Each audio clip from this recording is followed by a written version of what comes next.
Hey, good morning. Today is Sunday, September 20th. I thought I would put up a chapter 4 review for business law. And those of you that have taken the quiz on chapter 1 through 4 a little early, because I know some of you really had a push to get it done, you'll see that most of the testing's from chapters 1 and 2, and it's very heavy on 2 on jurisdiction, which is some tough material. And some of you said, geez, there were a lot of questions or even no questions on chapter 3 and 4. What I thought I'd do is I'd expand the next module quiz to include what I consider some big nugget softball questions from chapter 3 and 4. So I'll put a notice up too also on Blackboard when we get to that quiz that we're going to have some material from 3 and 4 because you studied it and it was very testable in the sense of being able to identify correct questions. I think the stuff on jurisdiction could be pretty tough for some of you.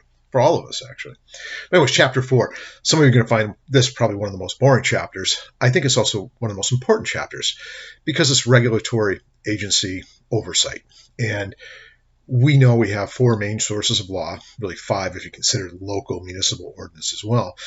And there are bodies of law that come from different segments of society. Constitution is obviously the framework of government and the structure of limitations on government between the people. Statutes cover broader areas of conduct, but then we get down to rules and regulations, and they're born out of administrative agencies because our legislatures, both on the state and the federal level, just don't have the expertise or the time or the wherewithal to figure out all the very technical rules that need to be put in place.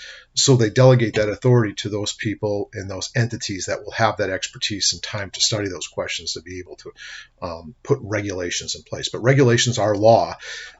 Sometimes we hear the term regulation and think it's not as important as law in the traditional sense of a statute, but it is. It's just as powerful if it affects your business, certainly, because you could be shut down or you could be fined or sanctioned because you violate a regulation just as much as you could if it was a statute.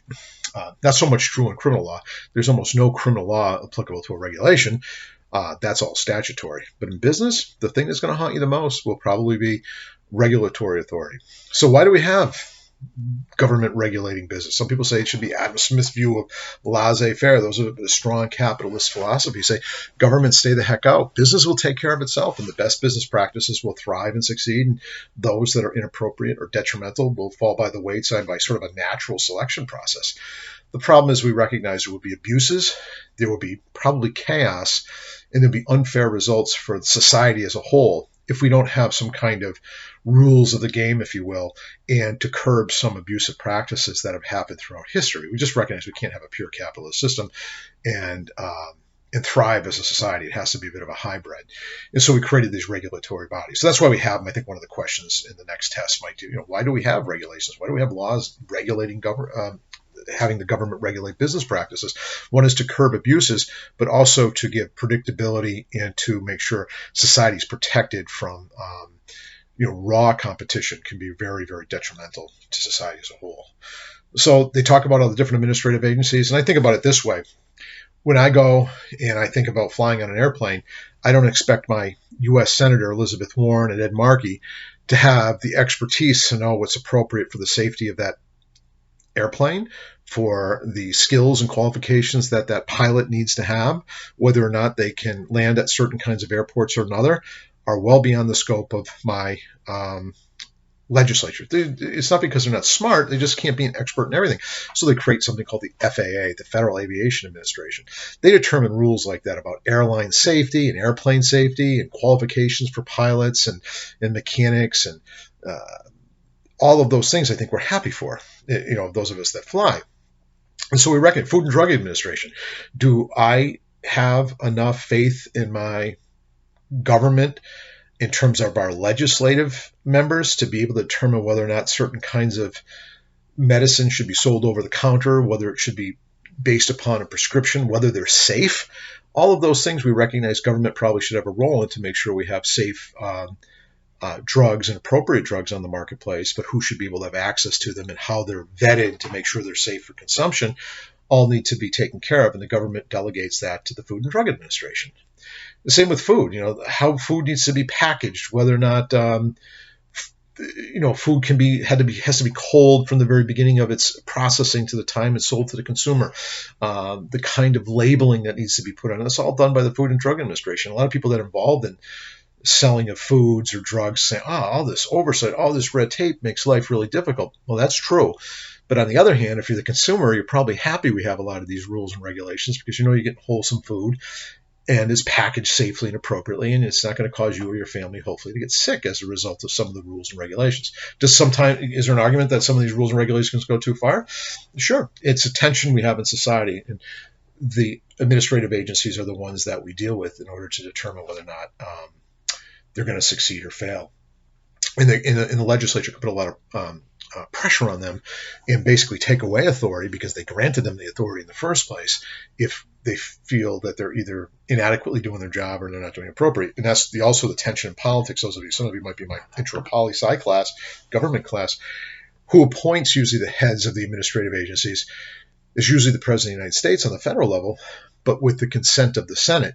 And that tension's there all the time because somebody might argue, the president is appointing so-and-so to the head of a certain administrative agency, and some people might be up in arms because they're too pro this or they're too anti that, and those are the arguments you have flowing back and forth, regardless of political ideology. It does, if it's President Biden down the road or some other president later on, and some other senators later on down the road, that tension always is related to our checks and balances in government. But administrative agencies have an awful lot of power. There's regulatory and non-regulatory. We're not going to talk too much about non-regulatory in this class. Those are usually agencies that deal with dispersing and qualifications for benefits under like Social Security disability, public assistance, public housing, things like that. Although they may affect business on some level, it's not that critical for this class. The ones we're talking about are regulatory in nature, and those are dealing with basically the rules of conduct of business. And I don't always know the rules, but you may have to look them up, and they're very verbose, man. They're everywhere in every part, depending on what kind of business you're going to get into. And they have usually different kinds of powers. One is regulatory power and how business is conducted. Those are probably the most important, what you have to do or not do. I don't know if I have anybody in this class, but in past class I've had a few students that were early childhood education. Some of them were even thinking about opening up I don't know if they're called preschools. I'm lots of words here, but basically a daycare center almost. And you open up that business, boy, there are some significant state administrative regulations dealing with how many kids you can have in the house, whether it can be just a regular house or does it have to be zoned appropriately.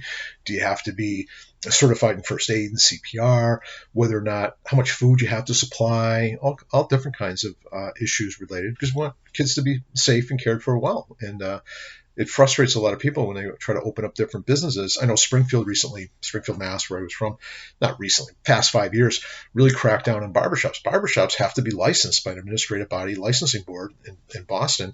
And you've got to prove you either went through some schooling or apprenticeship and that you know about certain kinds of safety issues with communicable diseases and cleanliness of your instruments and things of that nature in order to be licensed.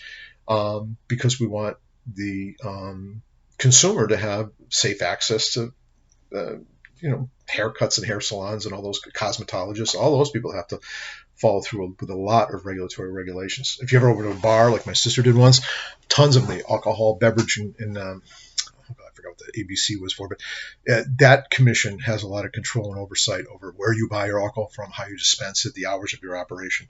Very, very significant. But the powers of the agency, that's a lot of test value there, licensing power. That's a big one even for me. I'm a licensed attorney in Massachusetts. Who gave me that license? Well, people say, the government gave me the license. But it came through a regulatory agency called the Board of Bar Overseers to determine whether I was eligible to get a Massachusetts lawyer's license. And there are many of licensing ones. You want to be a licensed doctor, a licensed beautician, a licensed barber, a licensed electrician, plumber. All of those types of agencies exist in order to determine whether or not you should be licensed or not.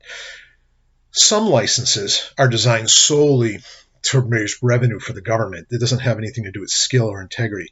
But when we talk about regulatory bodies giving the power of licensure, it's usually to make sure that people that get the license have a certain degree of skill and knowledge and integrity. How do you really know integrity? But believe it or not, lawyers actually have to get people to vouch for them to be ethical. I know that sounds like an oxymoron for those of you that like to make fun of lawyers, but that is actually one of the roles of the Board of Bar Overseers, make sure not only we have skilled and competent lawyers, but also ethical ones. So a licensing power. And if you can't get a license and you're caught doing business, it's actually going to be a criminal fine for some realms. Others, you could be required to end the work or even remove work that's been done if you didn't do it with the appropriate license. Rate making, that doesn't come up that much, but some businesses have quasi-monopolistic existences, like the water commission. If you get public water in your town, there's a water bill you get. And what's that bill going to be? Well, the agency that controls the water in that municipality might be quasi-private, but they can't just charge whatever they want because they have a monopoly, because otherwise you don't get any source to potable water in your home at all. Sewer is the same way if you have a public sewer as opposed to a septic system on your property. But I always think about Amtrak, for example, the commuter train. There's no other commuter train to go. Well, there is local municipal ones, and get there to Boston. But in terms of like cross country and things like that, that's Amtrak. You can't say, I don't want to take Amtrak today. I want to take some other train. It's one business entity. So therefore, Amtrak's fees have to be regulated by the government. Otherwise, it's fundamentally unfair to let a quasi-private industry determine its rate of fees, because they'll just go through the roof. And you'd be, if you were subject to only being able to travel by train, imagine the challenges it would create on you if they could charge whatever fee they wanted to. So rate making power. Electric companies were that way for a long time. I don't know if they still are, but at one time it was part of the Attorney General. There was a rate setting commission in Massachusetts, a type of regulatory agency, determined the electric rates. At one time we used to have that for the insurance rate in Massachusetts for cars. We don't have that anymore because that was a competitive market. We let in more than one company. And the big one, power over business practices. What you can and cannot do is, I don't know if anybody's in this class have ever like a CDL driver, the big rigs. There's a lot of regulations there in terms of everything from weird things like the length of your mud flaps on your truck to how many hours you can drive before you rest, and things of that nature. Very, very challenging business to be in. A lot of regulations involved in that, and it's to the driver and the owner of a rig is very frustrating to them, but you got to think about society too, and it's a balancing test between all of them. So, and now we have antitrust. At one time in this country, ironically, it was a Republican. Republicans, in theory, tend to be pro-business, but it was Teddy Roosevelt, not just him, but he was at the helm. He was the president of the United States during the turn of the previous century, going into the early 1900s. He thought that it was a great evil to allow a handful of people to really run most of the industries in the country. And it was true at that time that, the Carnegies and the Mellons and the Vanderbilts, all these different people, that was Steel Oil, Standard Oil under Rockefeller, they really were monopolistic. So they can set rates and they can crush any potential competitor that would come out of the woodwork. And they didn't like that. It wasn't good for the consumer. It wasn't good for society.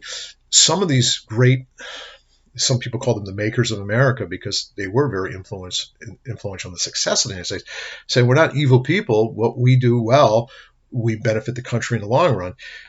The problem is that it's too much power and too narrow a body of hands, and they would crush opposition through unfair practices. So they created the Sherman Act initially, although it was used mostly against unions initially. I don't guys don't care about history too much, probably, but it was actually used as an anti-union mechanism for a long time. It was very pro-business, but later it became something to basically say certain business practices are so fundamentally unfair to competition that we need to curb those kinds of behaviors. The general practices is called the rule of reason. If you have a legitimate business behavior to meet a legitimate business end and it's not really designed to just crush a competitor, then it would probably be allowed. But if you know that you have a ton of money saved up, for example, and there's a competitor, say Tesla is probably a bad example, but say I was one of the electric car makers. I'm the first one and I'm very, very wealthy.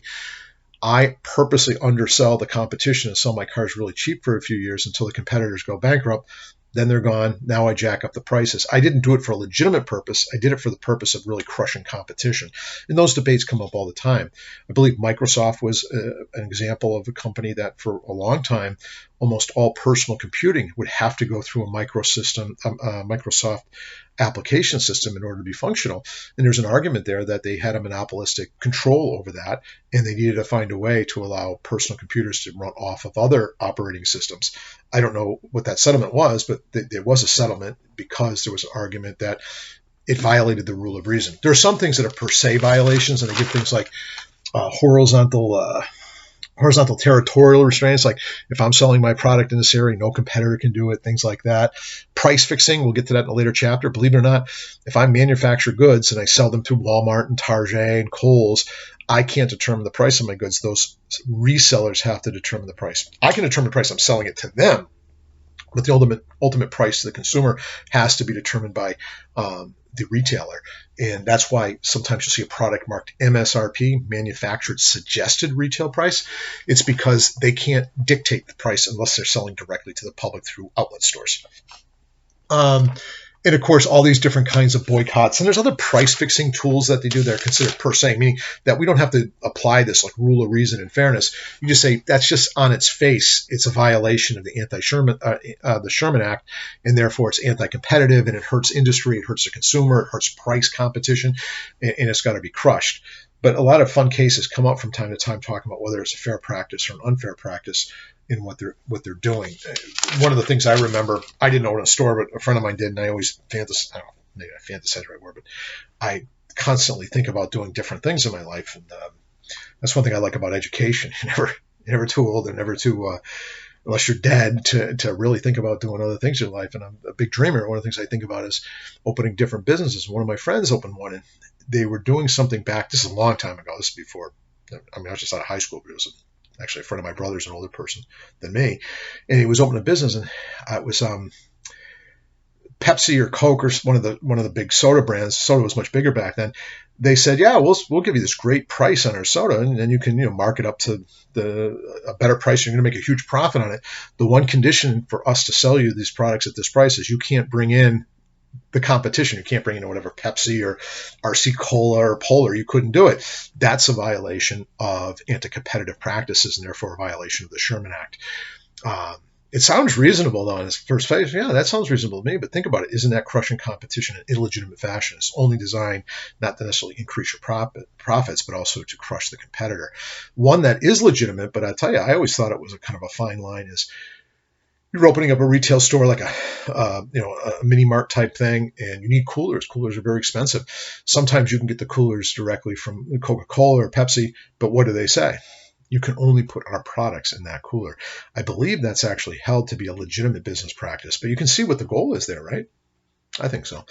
So the rule of reason is the best approach to take, and that's what the courts do. If I'm coming in and I'm saying I'm getting crushed by a competitor because some technique, some practice they're doing is really designed just to hurt competition and not to be a legitimate business end game, if you will, although some people argue crushing competition isn't legitimate end game, society has decided it's not. The courts will apply that rule of reason test. And it's called the Sherman Act. That's the federal one for anything that affects interstate commerce. Nowadays, it's almost considered almost anything you do affects interstate commerce, even if you think your business is entirely done within one state. Chances are it has a ripple effect outside the state, so the antitrust law called the Sherman Act will be applicable. But every state has something called the Baby Sherman Act, meaning internal, to govern things that are arguably just intrastate. So the same concepts apply on the state and federal level, whether or not you actually are doing interstate between one or more states. Sherman, I know stuff's pretty boring for some of you. I find it kind of interesting. Price discrimination geographically. You can't, I'm going to charge a price different in this area than another area. You're not supposed to do that. That's considered to be a violation of competitive practices. Then the book shifts gears and talks about some of the things a regulatory agency do with environmental protection. And most of us like this on some level. Some people say, well, it gets a little too crazy and a little too far, and there's no real proof that it's really protecting anything. And that's the balancing act we try to do. But the thing you want to know about the environmental protection is, especially when it comes to buying, if you're buying a factory, you might be sending out effluents through your burn off or something like that. Are you polluting the air? And what kind of compounds and particles can you be emitting from your smokestacks, if you will, before you violate the law? And then you get fined.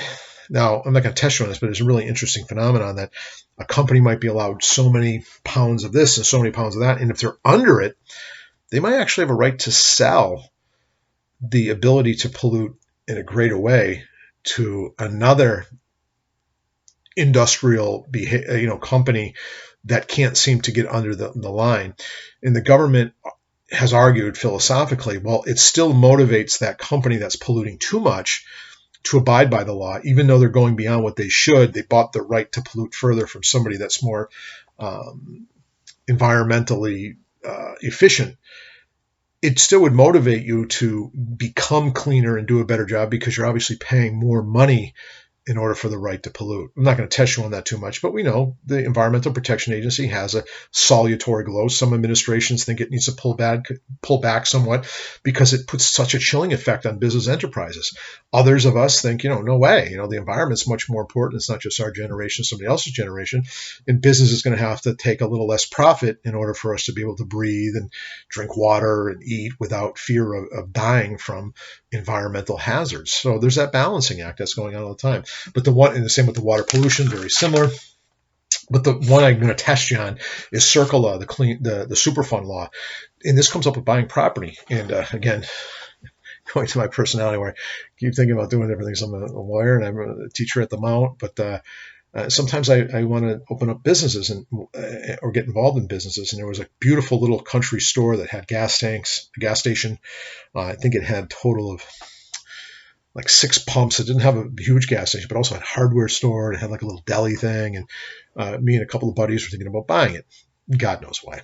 But because I've taken classes like this and have a little experience, I was thinking right away, well, what if we're buying something that has contaminated soil from the gas tanks? Because that gas station had been there for, 60 years or something, a very, very long time. I don't want to buy a liability, and that's just it. And that's the thing I want you to know. If you're going to buy a building, anything that might have been for industrial use, even farming, believe it or not, and you might want to use it for some kind of business use later on, you may want to have a look-see, if you will. You might want to have what's known as a site assessment done. If you want a technical term, it's called a 21E. And what that does is, and you can negotiate this. Everything in business is negotiable. You can say, hey, seller, all right, you want X number of dollars for this old industrial property. I'm thinking about converting it to like loft condos or something. Think I can make some money on it, or I'm going to turn it into office space or mixed use with some retail downstairs. I might want to have it examined to make sure there's no asbestos in the building itself, or maybe in the ground there's no poisoning from heavy metals and things that were when it was in its industrial heyday, because guess who's liable? This is the test question. Who's liable for dirty, polluted properties?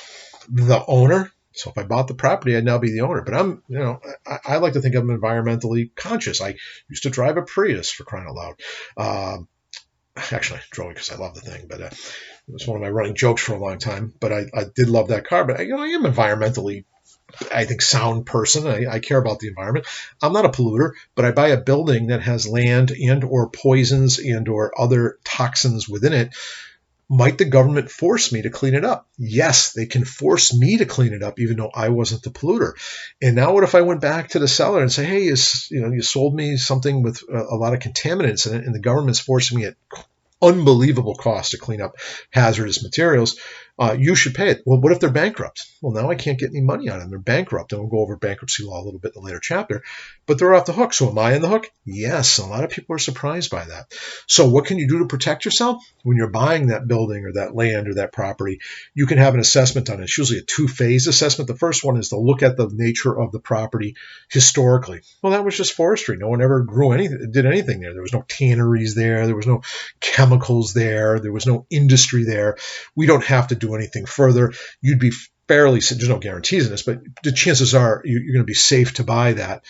Now, what if I was buying that gas station like I was talking about? Well, then they go to the second tier of the test, and that's when they do soil samples and all kinds of other sampling to determine whether or not there's any contamination in soil. And in this case, the property we were looking at, when I approached the seller and we were talking money and deals, and we were kind of interested, and I said, well, I'm going to have a 21 assessment. Great guy. The seller was very ethical. He says to me, well, I got good news, Jim. And he says, what's that? He goes, I already had a 21 just done. I had it done last year because I was anticipating selling it. I said, great. So I assumed because he seemed so happy about it, the results must have been pretty good. The soil was completely permeated with petroleum. The tanks had probably been leaking for a long time, and they were going to be required to be changed very soon at a cost of a few $100,000. And that's just the changing of the tanks. You have a requirement also to clean up the soil because it could leach into the neighbor's wells, it could leach into the water system. There's a reservoir nearby. All these different things came up, and then I started really looking at things. And I'm like, what the hell am I going to do buying a gas station? I don't know. It's one of my flights of fancy. I get into once in a while. So I backed off, and so did the partners, largely because of the 21E assessment. It's a smart move because who's liable? The owner's liable. The polluter themselves, if we can ever track down who actually polluted the property with the dangerous, substances, but also previous owners along the way. So everybody's liable. And it's a very, very wise move. And even if you bought the property, it says you agree to hold me harmless, like I buy the property from you, and you agree to hold me harmless into the future, and you'll come into my shoes for any liability for those things. What if they go bankrupt? What if they disappear? Got to protect yourself. 21E assessment is called a site assessment. It is referenced in your book. Multiple party liability. 4 groups of owners, operators, disposers, and transporters of any of these toxic things that are identified in the law. It's a big deal there. That's the only protection you get from liability is to have that 21E and basically not own the thing. And that's why banks, most people, if you're going to buy a property that's going to cost millions of dollars, banks are going to say to you, hey, we want a 21E assessment before we lend you the money. Why? They may become the owner of the property if you don't pay your bills for some reason. They have to foreclose upon you. They're going to be responsible for cleaning up the property if you go bankrupt or fail to have the funds available for it. You usually can't buy insurance for pollutants like that. That's an exclusion in most liability policies of land ownership or property ownership. A little bit of a short chapter, but I could go on and on and on, as I always do. Again, chapters 1 through 4 were the first module, the first test. I don't know, I was just in a, I write these tests myself, and I got a little bit carried away on jurisdiction. I apologize. Those of you who watch this video see that I put up a note too. But chapter 5 is a turning point. Somebody say, finally, we're going to talk about some business law contracts. When am I in a binding agreement? What does a contract actually mean? Does it have to be in writing? What does the writing have to entail? That's when I think a lot of students start saying the course is finally really taken off for me. Otherwise, don't be afraid to email questions, concerns about anything. I try to get back to you within a reasonable period of time. And if I don't be afraid to email or text or call again, because I tend to get a little busy, and I think, no offense to you, but I say, that problem I can work out real easy, and now it's no longer a burning issue in my head. 2 days go by, forgot to get back to you, and suddenly you've fallen into the back burner of my concerns. So don't be afraid. Hey, you're paying for this course. Don't be afraid to contact me with concerns. Otherwise, be well.